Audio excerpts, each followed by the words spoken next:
Let's read.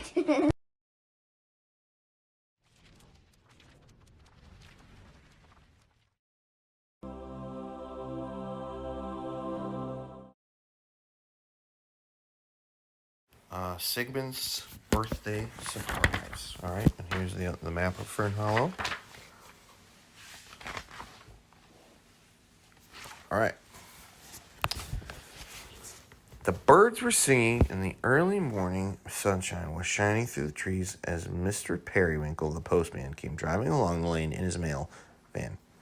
Normally, Mr. Periwinkle did his rounds in his bicycle, but this morning he had a specially large birthday present to deliver to Sigmund Swamp.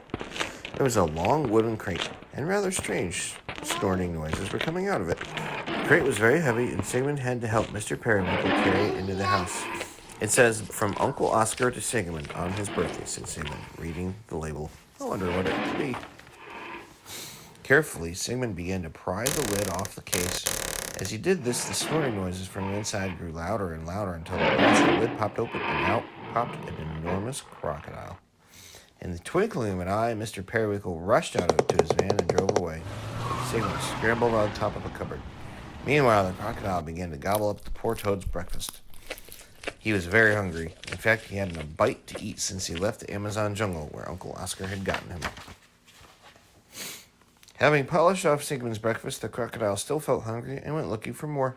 He made his way through the garden and slid into the river Ferny. As he swam past the school, the children were playing ball. Spike Willowbank gave the ball an extra hard kick, which sent it flying over the playground wall.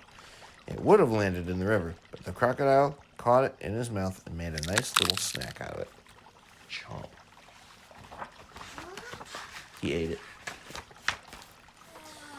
When the crocodile reached the dam at Mr. Croker's watermill, he climbed out of the river and wandered around until he came upon Mrs. Pickles, who was hanging her laundry. "Good gracious!" cried Mrs. Pickles, almost jumping out of her shoes. "It's a crocodile!"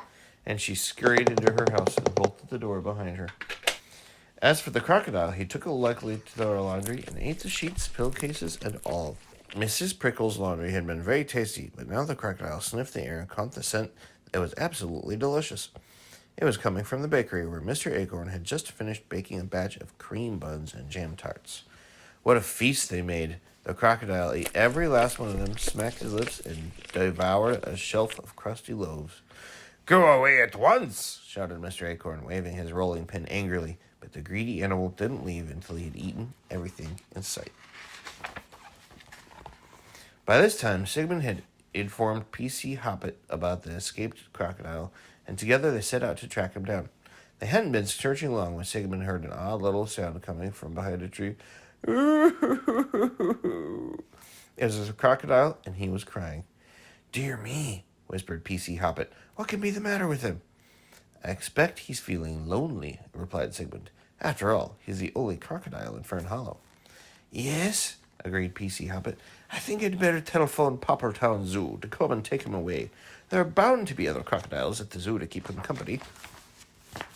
Before long, a zookeeper arrived in a large van with a cage on the back. The zookeeper's instructions, the cage was baited with a tray of hot Swiss rolls supplied by Mr. Acorn.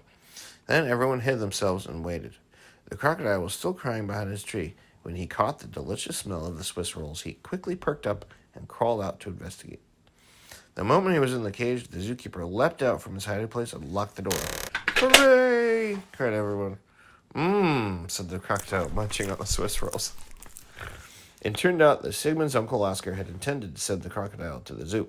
Instead, he sent them a crate of Amazon honey, which was actually Sigmund's birthday present. He had simply mixed up the labels. The crocodile settled in nicely at the zoo, where Sigmund visited him from time to time and fed him a few of Mr. Acorn's cream buns. The end.